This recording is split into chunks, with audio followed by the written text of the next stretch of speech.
ಪೇಜಾವರ ಸ್ವಾಮೀಜಿಯನ್ನು ಗೌರವಿಸೋ ಸಂವಿಧಾನ ಬೇಕಾ ಅಥವಾ ಪೇಜಾವರ ಸ್ವಾಮೀಜಿ ಪ್ರತಿನಿಧಿಸುವಂಥ ಬ್ರಾಹ್ಮಣ ಸಮುದಾಯವನ್ನು ಗೌರವಿಸುವಂಥ ಸಂವಿಧಾನ ಬೇಕಾ? ಇದು ನಮ್ಮ ನಡುವಿನ ದೊಡ್ಡ ಪ್ರಶ್ನೆಯಾಗಿದೆ ಇವತ್ತು. ಬಾಬಾ ಸಾಹೇಬ್ ಅಂಬೇಡ್ಕರ್ ಬನಧರ್ಮಶಾಸ್ತ್ರವನ್ನು ಸುಟ್ಟಾಕಿದರು. ಹಿಂದೂ ರಾಷ್ಟ್ರದ ಕಲ್ಪನೆ ಅಂದರೆ ತಾರತಮ್ಯದ ಮೇಲು ಕೀಳಿನ ಅಸಮಾನತೆಯ ಮನುಧರ್ಮವನ್ನು ಮತ್ತೆ ತಂದು ಭಾರತದ ತಲೆ ಮೇಲೆ ಹೇರೋದು. ಸಂವಿಧಾನದಲ್ಲಿ ಬ್ರಾಹ್ಮಣರಿಗೂ ಗೌರವ ಇದೆ, ದಲಿತರಿಗೂ ಗೌರವ ಇದೆ, ಆದಿವಾಸಿಗಳಿಗೆ ಗೌರವ ಇದೆ, ಅಲ್ಪಸಂಖ್ಯಾತರ ಗೌರವ ಇದೆ. ಭಾರತದಲ್ಲಿ ಹುಟ್ಟಿ ಬೆಳೆದ ಪ್ರತಿಯೊಬ್ಬ ಮನುಷ್ಯನಿಗೂ ಸಮಾನ ಗೌರವ ಸಂವಿಧಾನದಲ್ಲಿ ಇದೆ. ಉಡುಪಿಯ ಪೇಜಾವರ ಮಠದ ವಿಶ್ವಪ್ರಸನ್ನ ತೀರ್ಥ ಸ್ವಾಮೀಜಿ ಅವರು ಇತ್ತೀಚೆಗೆ ಸಂತರ ಸಮಾವೇಶದಲ್ಲಿ ಒಂದು ವಿಚಿತ್ರವಾದ ಮತ್ತು ತಾರತಮ್ಯವೇ ತಮ್ಮ ಧರ್ಮದ ಮೌಲ್ಯ ಅಂತ ಹೇಳುವಂಥ ವಿಚಾರನ ಪ್ರಸ್ತಾಪ ಮಾಡಿದ್ದಾರೆ. ನಮ್ಮನ್ನು ಗೌರವಿಸುವ ಸಂವಿಧಾನ ಬರಲಿ ಅಂತಂದರೆ ಯಾರನ್ನು ಗೌರವಿಸಬೇಕು ಸಂವಿಧಾನ ನಮಗೆ ಅರ್ಥ ಆಗ್ತಾ ಇಲ್ಲ. ಭಾರತೀಯರನ್ನು ಎಲ್ಲರನ್ನೂ ಸಮಾನವಾಗಿ ಗೌರವಿಸುವಂಥ, ಇಡೀ ಜಗತ್ತಿಗೆ ಆದರ್ಶ ಆಗುವಂಥ ಅತ್ಯುತ್ತಮ ಸಂವಿಧಾನ ನಮ್ಮದು. ಬಾಬಾ ಸಾಹೇಬ್ ಅಂಬೇಡ್ಕರ್ ಅವರ ನೇತೃತ್ವದಲ್ಲಿ ಇಡೀ ದೇಶದ ಎಲ್ಲ ಸೃಜನಶೀಲ ಮನಸ್ಸುಗಳು, ಇಡೀ ದೇಶದ ಎಲ್ಲ ಸಮಾನತೆಗೆ ತುಡಿಯುವಂಥ ಮನಸ್ಸುಗಳು ಸೇರಿ ನಮಗೆ ನಾವು ಅರ್ಪಿಸ್ಕೊಂಡಂಥ ಸಂವಿಧಾನ ಅದು. ಆ ಸಂವಿಧಾನದಲ್ಲಿ ನಮ್ಮನ್ನು ಗೌರವಿಸುವ ಅಂತ ಈ ಪೇಜಾವರ ಸ್ವಾಮೀಜಿಯವರು ಹೇಳಿರೋದು ನೋಡಿದ್ರೆ ಯಾರನ್ನು ಗೌರವಿಸಬೇಕು ಅನ್ನೋದು ದೊಡ್ಡ ಪ್ರಶ್ನೆ ಆಗುತ್ತೆ. ನಮ್ಮನ್ನು ಅಂತಂದರೆ ಒಂದು ಪೇಜಾವರ ಸ್ವಾಮೀಜಿಯನ್ನು ಗೌರವಿಸೋ ಸಂವಿಧಾನ ಬೇಕಾ ಅಥವಾ ಪೇಜಾವರ ಸ್ವಾಮೀಜಿ ಪ್ರತಿನಿಧಿಸುವಂಥ ಬ್ರಾಹ್ಮಣ ಸಮುದಾಯವನ್ನು ಗೌರವಿಸುವಂಥ ಸಂವಿಧಾನ ಬೇಕಾ? ಇದು ನಮ್ಮ ನಡುವಿನ ದೊಡ್ಡ ಪ್ರಶ್ನೆಯಾಗಿದೆ ಇವತ್ತು. ಯಾಕೆಂದರೆ ಹಿಂದೆ ಈ ಸ್ವಾಮೀಜಿಗಿಂತ ಮುಂಚೆ ಇದ್ದಂಥ ಸ್ವಾಮೀಜಿ ಒಂದು ಮಾತು ಹೇಳಿದರು. ಒಂದು ಸಾರಿ ಒಬ್ಬ ಪತ್ರಿಕಾ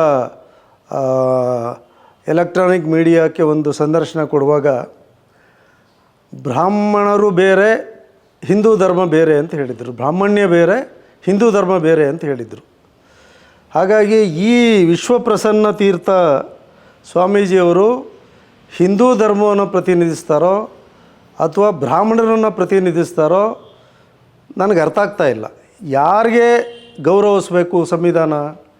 ನನ್ನ ಪ್ರಕಾರ ಸಂವಿಧಾನದಲ್ಲಿ ಬ್ರಾಹ್ಮಣರಿಗೂ ಗೌರವ ಇದೆ, ದಲಿತರಿಗೂ ಗೌರವ ಇದೆ, ಆದಿವಾಸಿಗಳಿಗೆ ಗೌರವ ಇದೆ, ಅಲ್ಪಸಂಖ್ಯಾತರ ಗೌರವ ಇದೆ. ಭಾರತದಲ್ಲಿ ಹುಟ್ಟಿ ಬೆಳೆದ ಪ್ರತಿಯೊಬ್ಬ ಮನುಷ್ಯನಿಗೂ ಸಮಾನ ಗೌರವ ಸಂವಿಧಾನದಲ್ಲಿದೆ. ಹಾಗಾಗಿಯೇ ಭಾರತ ಸಂವಿಧಾನವನ್ನು ಇಡೀ ಜಗತ್ತು ಇವತ್ತು ಕೊಂಡಾಡ್ತಾ ಇರೋದು. ಇಡೀ ಜಗತ್ತಿನ ಎಲ್ಲ ಸಂವಿಧಾನಗಳಿಗೂ, ಎಲ್ಲ ರಾಷ್ಟ್ರಗಳಿಗೂ ಭಾರತದ ಸಂವಿಧಾನ ಆದರ್ಶಪ್ರಾಯವಾಗಿದೆ. ಹಾಗಿರುವಾಗ ಇದರ ಹಿಂದೆ ಏನೋ ದೊಡ್ಡ ಕುತಂತ್ರನೋ ಪಿತೂರಿನೋ ಅಥವಾ ಬ್ರಾಹ್ಮಣ್ಯದ ಮೇಲ್ಮೆಯನ್ನು ಪುನರ್ಸ್ಥಾಪಿಸಿಕೊಳ್ಳುವಂಥ ಒಂದು ದೊಡ್ಡ ಹುನ್ನಾರ ಇವರ ಈ ಮಾತಿನ ಹಿನ್ನೆಲೆಯಲ್ಲಿ ಇದೆ ಅಂತ ನನಗೆ ಅನ್ನಿಸ್ತಾ ಇದೆ. ಇವರೇನು ಸಮಸ್ತ ಹಿಂದೂಗಳ ಪರವಾಗೂ ಮಾತಾಡ್ತಾ ಇಲ್ಲ. ಯಾಕೆಂದರೆ ಹಿಂದೂಗಳು ಬೇರೆ, ಬ್ರಾಹ್ಮಣ್ಯ ಬೇರೆ ಅಂತ ಇವರ ಗುರುಗಳೇ ಹೇಳಿಬಿಟ್ಟಿದ್ದಾರೆ. ಹಾಗಾಗಿ ಇವರು ಯಾರನ್ನು ಪ್ರತಿನಿಧಿಸಿ ಮಾತಾಡ್ತಿದ್ದಾರೆ ಅನ್ನೋದು ದೊಡ್ಡ ಪ್ರಶ್ನೆ ಆಗಿದೆ. ಅದಕ್ಕೆ ನಾವು ಉತ್ತರವನ್ನು ಕಂಡುಕೋಬೇಕಾಗಿದೆ. ಇದೆಲ್ಲಕ್ಕಿಂತ ಮುಖ್ಯವಾಗಿ ಸ್ವಾತಂತ್ರ್ಯ ಬರೋದಕ್ಕೆ ಮುಂಚೆ ಈ ದೇಶ ಹಿಂದೂ ರಾಷ್ಟ್ರ ಆಗಿತ್ತು ಅಂತ ಹೇಳ್ತಿದ್ದಾರೆ. ಬಹುಶಃ ಇತಿಹಾಸದ ಪರಿಜ್ಞಾನ ಇರೋರು ಯಾರೂ ಈ ಮಾತನ್ನು ಆಡೋಕ್ಕೆ ಸಾಧ್ಯ ಇಲ್ಲ. ಯಾಕೆಂದರೆ ಭಾರತ ಯಾವಾಗಲೂ ಹಿಂದೂ ರಾಷ್ಟ್ರ ಆಗಿರಲಿಲ್ಲ. ಇಡೀ ರಾಷ್ಟ್ರವನ್ನು ಹಿಂದೂ ಧರ್ಮವನ್ನು ಪ್ರತಿಪಾದನೆ ಮಾಡುವಂಥ ಯಾರೋ ಒಬ್ಬ ರಾಜ ಆಗಲಿ ಅಥವಾ ಒಂದು ಸರ್ಕಾರವಾಗಲಿ ಇದುವರೆಗೆ ಆಳಿದ್ದು ಉದಾಹರಣೆನೇ ಇಲ್ಲ. ಹಿಂದೆ ಭಾಳರು ಪೋರ್ಚುಗೀಸರಿಂದ ಹಿಡಿದು, ಡಚ್ಚರಿಂದ ಹಿಡಿದು, ಮೊಘಲರಿಂದ ಹಿಡಿದು ಬ್ರಿಟಿಷರವರೆಗೆ ಎಲ್ಲರೂ ಈ ದೇಶವನ್ನು ಆಳ್ಕೊಂಡು ಹೋಗಿದ್ದಾರೆ. ಅದೆಲ್ಲಕ್ಕಿಂತ ಹೆಚ್ಚಾಗಿ ಈ ದೇಶದಲ್ಲೇ ಇದ್ದಂಥ ನೂರಾರು ಜನ ಸುಮಾರು 600-700 ಜನ ರಾಜರು ಈ ದೇಶವನ್ನು ಆಳ್ತಿದ್ರು.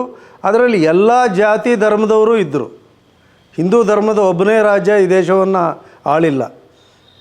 ಇವರ ಪುರಾಣಗಳ ಕಥೆಗಳನ್ನು ಬಿಟ್ಟರೆ ಇತಿಹಾಸದಲ್ಲಿ ಸಾಕ್ಷೀಭೂತವಾಗಿ ನಮ್ಮ ಮುಂದೆ ಇರೋವಂಥ ಯಾವುದೇ ಮಾಹಿತಿಗಳನ್ನು ನಾವು ಇಟ್ಕೊಂಡು ಮಾತಾಡಿದ್ರೂ ಈ ದೇಶವನ್ನು ಆಳಿದ್ದು ನಮಗೆ ಕಾಣಿಸೋದಿಲ್ಲ.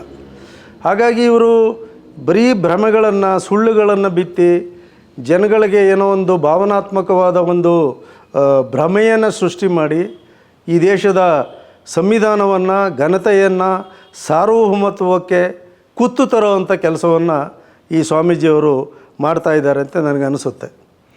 ಬಾಬಾ ಸಾಹೇಬರು ಹೇಳಿದರು, ಸ್ವಾತಂತ್ರ್ಯ ಬರೋದಕ್ಕೆ ಮುಂಚೆ ಈ ದೇಶದಲ್ಲಿ ಎಲ್ರಿಗೂ ಸಮಾನತೆ ಇರಲಿಲ್ಲ, ಎಲ್ರಿಗೂ ಸಮಾನವಾದ ಹಕ್ಕುಗಳಿರಲಿಲ್ಲ. ಅಷ್ಟೇ ಯಾಕೆ, ಮತದಾನದ ಹಕ್ಕು ಕೂಡ ಇರಲಿಲ್ಲ. ಈ ದೇಶದ ಮಹಿಳೆಯರಿಗೆ ಮತದಾನದ ಹಕ್ಕಿರಲಿಲ್ಲ, ಈ ದೇಶದ ದುಡಿಯೋ ವರ್ಗಕ್ಕೆ ಹಕ್ಕಿರಲಿಲ್ಲ. ಭಾಳ ದೊಡ್ಡ ದೊಡ್ಡ ಶ್ರೀಮಂತರು, ಇಂಡಸ್ಟ್ರಿಯಲಿಸ್ಟ್ಗಳು, ದೊಡ್ಡ ದೊಡ್ಡ ವಾಣಿಜ್ಯೋದ್ಯಮಿಗಳು, ಭೂಮಾಲೀಕರು, ಮೇಲ್ಜಾತಿಯ ಜನ ಅವರು ಮಾತ್ರ ಮತದಾನದ ಹಕ್ಕನ್ನು ಇಟ್ಕೊಂಡಿದ್ದರು. ಬಾಬಾ ಸಾಹೇಬರು ಬಂದ ಮೇಲೆ ಒನ್ ಮ್ಯಾನ್ ಒನ್ ವೋಟ್ ಅನ್ನೋ ಒಂದು ಕಲ್ಪನೆಯನ್ನು ಬಾಬಾ ಸಾಹೇಬರು ತಂದುಕೊಟ್ರು. ಅದರ ಆಧಾರದ ಮೇಲೆ ನಮ್ಮ ಭಾರತ ಇವತ್ತೂ ಯಾರೇ ಆಗಿರಲಿ ಅವನಿಗೆ ಸಮಾನ ಹಕ್ಕಿದೆ, ಸಮಾನ ಮತದಾನದ ಅವಕಾಶ ಇದೆ, ಎಲ್ಲದರಲ್ಲೂ ಸಮಾನತೆಯನ್ನು ಸಂವಿಧಾನ ತಂದುಕೊಟ್ಟಿದೆ.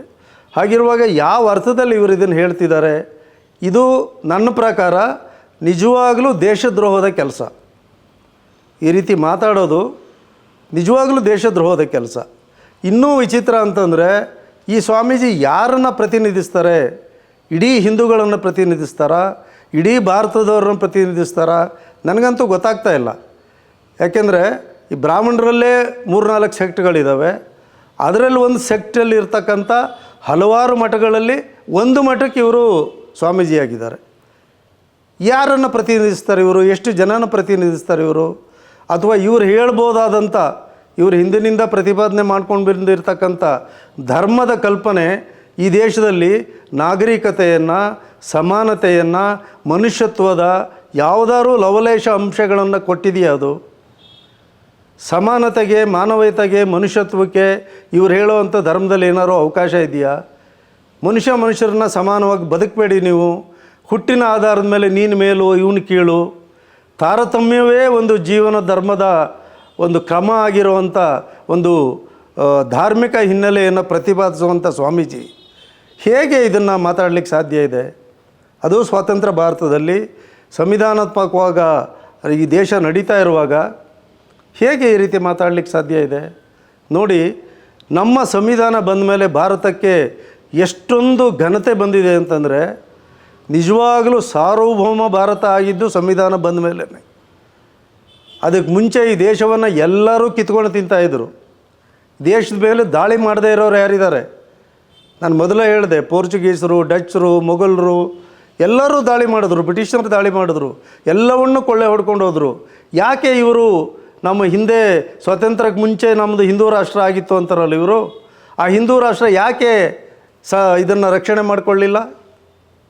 ಯಾಕೆಂತಂದರೆ ಭಾರತ ಒಂದು ರಾಷ್ಟ್ರವಾಗೇ ಇರಲಿಲ್ಲ. ಆಗ ಭಾರತ ಒಂದು ರಾಷ್ಟ್ರವಾಗಿದ್ದು ಸ್ವಾತಂತ್ರ್ಯ ಬಂದ ಮೇಲೆ, ಸಂವಿಧಾನ ಬಂದ ಮೇಲೆ, ಸಂವಿಧಾನ ಬಂದ ನಂತರ ಭಾರತದ ಕಡೆ ವೈರಿ ರಾಷ್ಟ್ರಗಳು ಒಂದು ಬೆಟ್ಟು ತೋರಿಸ್ಲಿಕ್ಕೂ ಇವತ್ತು ಹಂಚ್ತಾ ಇದ್ದಾರೆ. ಅಷ್ಟೊಂದು ಸರ್ವಶಕ್ತವಾಗಿ ಭಾರತ ಇವತ್ತು ಬೆಳೆದು ನಿಂತಿದೆ.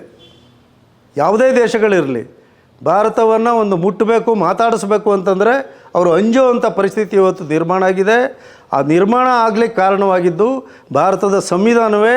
ಸಂವಿಧಾನ ಕೊಟ್ಟಂಥ ಸಾರ್ವಭೌಮತ್ವ, ಅದ್ರ ಮೂಲಕ ಇಡೀ ದೇಶದಲ್ಲಿ ಹಂಚಿ ಹೋಗಿದ್ದಂಥ ನೂರಾರು ಗುಂಪುಗಳಾಗಿ, ನೂರಾರು ಪ್ರಾಂತ್ಯಗಳಾಗಿ ವಿಂಗಡಣೆಯಾಗಿದ್ದಂಥ ಭಾರತ ದೇಶಕ್ಕೆ ಸಮಗ್ರತೆಯನ್ನು ತಂದುಕೊಟ್ಟಿದ್ದೇ ಸಂವಿಧಾನ. ಹಾಗಾಗಿ ಇವತ್ತಿನ ಸಂವಿಧಾನ ಏನಿದೆ ಅದರಲ್ಲಿ ಎಲ್ರಿಗೂ ಗೌರವ ಇದೆ.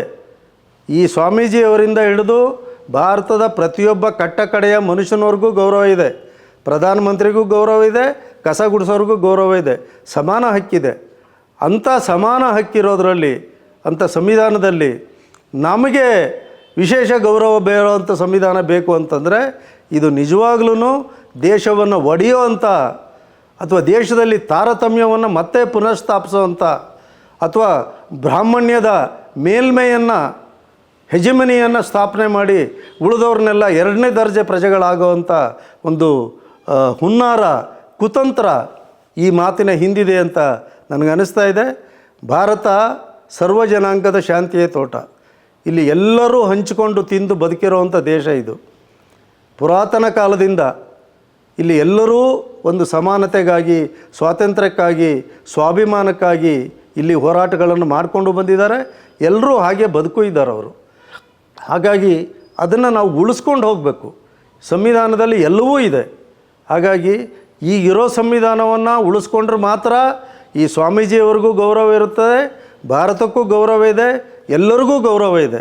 ಹಾಗಾಗಿ ಈ ಸ್ವಾಮೀಜಿಯವರು ತಮ್ಮ ಆಲೋಚನಾ ಕ್ರಮವನ್ನು ಬದಲಾಯಿಸ್ಕೋಬೇಕಾಗಿದೆ ಮತ್ತು ಸ್ವಲ್ಪ ಮನುಷ್ಯತ್ವ, ಇಂಥದ್ದು ಈರ್ಷೆ ಇಲ್ದೇ, ಅಸೂಯೆ ಇಲ್ದೇ, ಸಮಾನತೆ ತತ್ವದ ಮೇಲೆ ಬದುಕುವಂಥ ಕೆಲವು ಮೌಲ್ಯಗಳನ್ನಾದರೂ ಇವುಗಳೆಲ್ಲ ಕಲ್ತ್ಕೊಂಡ್ರೆ ಭಾಳ ಒಳ್ಳೆಯದು ಅಂತ ನನಗನ್ನಿಸ್ತಾ ಇದೆ.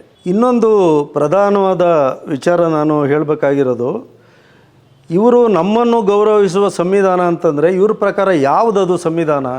ಹಿಂದೆ ಮನುವಿನ ಒಂದು ಸಂವಿಧಾನವನ್ನು ಇವರೆಲ್ಲ ಅಳವಡಿಸ್ಕೊಂಡಿದ್ದರು.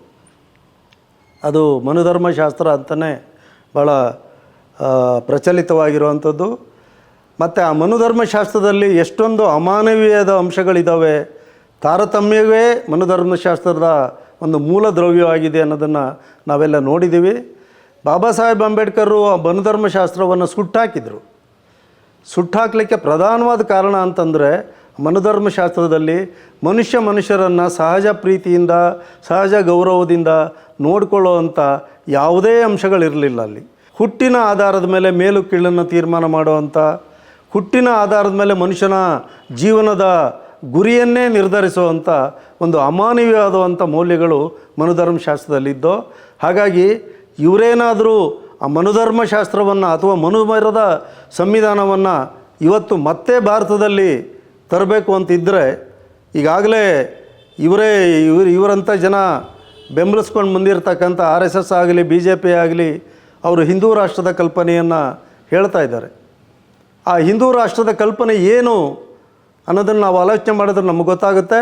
ಹಿಂದೂ ರಾಷ್ಟ್ರದ ಕಲ್ಪನೆ ಅಂದರೆ ಈ ತಾರತಮ್ಯದ, ಮೇಲು ಕೀಳಿನ, ಅಸಮಾನತೆಯ ಮನುಧರ್ಮವನ್ನು ಮತ್ತೆ ತಂದು ಭಾರತದ ತಲೆ ಮೇಲೆ ಹೇರೋದು, ಮತ್ತೆ ಭಾರತವನ್ನು ಶಿಲಾಯುಗಕ್ಕೆ ತಗೊಂಡೋಗೋದು. ಇವತ್ತು ಜಾಗತಿಕ ಮಟ್ಟದಲ್ಲಿ ಎಲ್ಲ ರಾಷ್ಟ್ರಗಳ ಎದುರು ತಲೆ ಎತ್ತಿ ತಿರುಗುವಂಥ ಒಂದು ರಾಷ್ಟ್ರವಾಗಿ ಭಾರತ ಬೆಳೀತಾ ಇದ್ದರೆ, ಅದನ್ನು ಶಿಲಾಯುಗಕ್ಕೆ ತಗೊಂಡೋಗುವಂಥ ಒಂದು ಧೂರ್ತ ನಡೆಯನ್ನು ಇವರು ಈ ಮೂಲಕ ಪ್ರದರ್ಶನ ಮಾಡ್ತಿದ್ದಾರೆ ಅಂತ ನನಗನ್ನಿಸ್ತಾ ಇದೆ. ಇದು ಭಾಳ ನೋವಿನ, ದುಃಖದ, ಆತಂಕದ ವಿಚಾರ. ಹಾಗಾಗಿ ಪ್ರಜ್ಞಾವಂತ ಭಾರತೀಯರು ಎಚ್ಚೆತ್ಕೋಬೇಕಾಗಿದೆ. ಇಂಥ ದೇಶವನ್ನು ಒಡೆಯುವಂಥ ಆಲೋಚನೆ ಇರುವಂಥವ್ರಿಗೆ ಅಥವಾ ದೇಶದ ಸಮಾನತೆಯನ್ನು, ಸಮಗ್ರತೆಯನ್ನು ನಾಶ ಮಾಡುವಂಥ ಆಲೋಚನೆಯನ್ನು ಹುಟ್ಟಾಕ್ತಿರುವಂಥವರಿಗೆ ಸರಿಯಾದ ಬುದ್ಧಿಯನ್ನು ಕಲಿಸುವಂಥ ಕೆಲಸವನ್ನು ಭಾರತೀಯರು ಮಾಡಬೇಕು ಅಂತ ನಾನು ಮನವಿ ಮಾಡ್ತಾಯಿದ್ದೀನಿ.